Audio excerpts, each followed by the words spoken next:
68 years. My mom raised me and my sisters here. I raised my children here. This is home. Sylvia Madison is the first to admit that her home has seen better days. Over the years, it began to deteriorate. So she says in 1993, she applied to have some of the problems fixed through a grant with the Norfolk Redevelopment Housing Authority. I was supposed to be getting this grant, and then they came and they inspected the house and they said what needed to be done. But instead of repairs, Sylvia says she was only given more damage. It's been 21 years and those repairs are yet to be fixed. So she wrote a letter to NewsChannel 3. Please help me.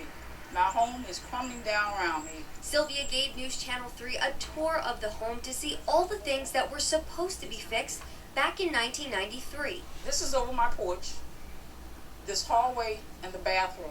According to Sylvia, this window needed to be replaced as well as the walls around it. A new window was put in, but the walls were never fixed. Now the wall is held together by duct tape and plastic, and instead of giving Sylvia a view, it's giving the outside a way in.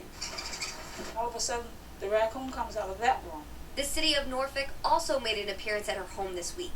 They came in response to one of her many calls over the last 21 years. But this time, when they came, they brought something to hang on her wall. They took pictures and they went back and talked about it. I already knew what they were going to do. And they came back and they tagged me. Now she has until Saturday to leave her home of 68 years. And what am I supposed to do? Where am I supposed to go? What's going to happen to the things in my home? With the deadline looming and so many questions left unanswered, Sylvia is starting to crack, just like the walls of her home. It's deteriorating not only to the house, but to me. It breaks you down. It does. We reached out to the City of Norfolk to find out more for Sylvia, but it was after business hours. We will continue to take action for her tomorrow to get her questions answered. In Norfolk, Allison Mechanic, NewsChannel 3. I'm getting ready to be outside. Do they understand this?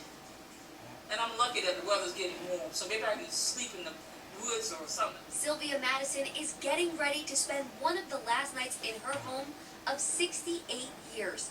Parts of her house are held together purely by wooden posts, duct tape, and even plastic, which is why earlier this week the city decided it's unsafe for her to live here. I should not be suffering. I should not be looking for someplace to stay. This is my home. Sylvia says her home is in such poor condition because of faulty repairs made from a 1993 grant with the Norfolk Housing and Redevelopment Authority. So we headed there to find out more. We sat down with CEO John Kaunak. He told us the grant was through the city and pointed us in the direction of the Department of Neighborhood Development. Any other place to go? No one was at the office, so we went over to City Hall to get some answers. There we were told representatives from the Department of Neighborhood Development sat down with Sylvia this morning. Now, do you think if we didn't run this story last night that they would have even come out here? I don't think so. I really don't think so. Although the city came out, Sylvia isn't pleased with the answers. According to the City of Norfolk, representatives will work with Sylvia to try to help her apply for new grants. That's the key word. Try. Try is not sufficient. Not at all. But there may not be one grant that can cover all of the damages, and in the meantime, she has to leave her home. If this doesn't work out, I'll see the mayor again. I really will. Because this has gone on long enough. The outside of Sylvia's house has not changed much in the last 24 hours, but inside she's already started packing up her belongings, and by tomorrow she will be out of a home. In Norfolk, Allison Mechanic, NewsChannel 3.